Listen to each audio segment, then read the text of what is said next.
అభిషిక్తుడైనటువంటి క్రీస్తు ప్రభువుని ఆరాధించటమే నిజమైనటువంటి క్రిస్మస్. అదేంటో తెలియదు కానీ క్రిస్మస్ పండుగకు సంబంధించినటువంటి ప్రతిదీ కూడా సి అనేటువంటి ఇంగ్లీష్ అక్షరంతో మొదలవుతూ ఉంటాయి.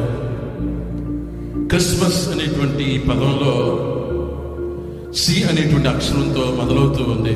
క్రిస్మస్ క్యారల్స్ అనేటువంటి పదము సి అనేటువంటి ఇంగ్లీష్ పదంతో మొదలవుతూ ఉంది. క్రిస్మస్ కేక్ అనేటువంటి ఈ పదంలో కేక్ అనేటువంటి మాట సి అనేటువంటి ఇంగ్లీష్ అక్షరంతో మొదలవుతూ ఉంది. క్రిస్మస్ క్రిబ్ పశువుల పాక క్రిబ్ అనేటువంటి ఈ పదం కూడా సి అనేటువంటి ఇంగ్లీష్ అక్షరంతో మొదలవుతూ ఉంది. క్రిస్మస్ క్లోత్స్ అనేటువంటి ఈ మాట కూడా సి అనేటువంటి ఇంగ్లీష్ అక్షరంతో మొదలవుతూ ఉంది.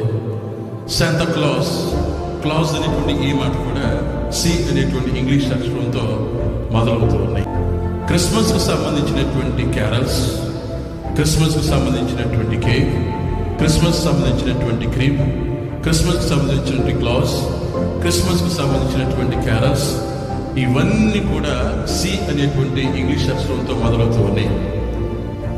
ఈ చిన్న సి అనేటువంటి ఈ ఇంగ్లీష్ పదము 25వ తారీఖున మనందరి కోసం జన్మించబోతున్నటువంటి పెద్ద సి, క్రైస్ట్ అనేటువంటి వ్యక్తి కోసం మనల్ని సిద్ధపరచడానికి ఇవన్నీ కూడా మనము తయారు చేస్తూ ఉన్నాం. క్రిస్మస్లో ప్రధానమైనది క్యారల్స్ కాదు, క్రిస్మస్లో ప్రధానమైనది కేక్ కాదు, క్రిస్మస్లో ప్రధానమైనది క్రిబ్ కాదు, క్రిస్మస్లో ప్రధానమైనది క్రైస్ట్, యేసు ప్రభువారు ప్రధానమైనటువంటి వ్యక్తి. అందుకే మనం అందరం కూడా మనం చేసుకునేటి పండుగల్లో చాలా హంగామాలు చేస్తూ ఉంటాం. మనం చేసుకునేటువంటి పండుగలో ఎంతో సిద్ధపాటు కలిగి మనం అందరూ కూడా పండుగని బాగా చేయడానికి ప్రయత్నం చేస్తూ ఉంటాం. క్రీస్తు లేకుండా క్రిస్మస్ లేదు, క్రీస్తు లేకుండా క్రిబ్ లేదు, క్రీస్తు లేకుండా క్యారల్స్ లేవు, క్రీస్తు లేకుండా పండగే లేదు.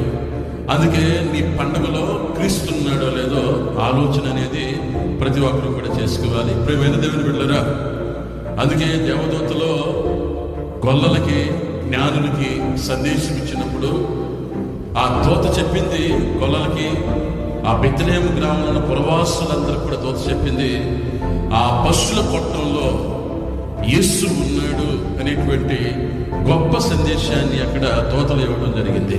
కాబట్టి మన పండుగలో క్రీస్తు ఉన్నాడా, మన పండుగల్లో క్రీస్తు పుడుతున్నాడా ధ్యానం చేసుకోవలసినటువంటి విషయం.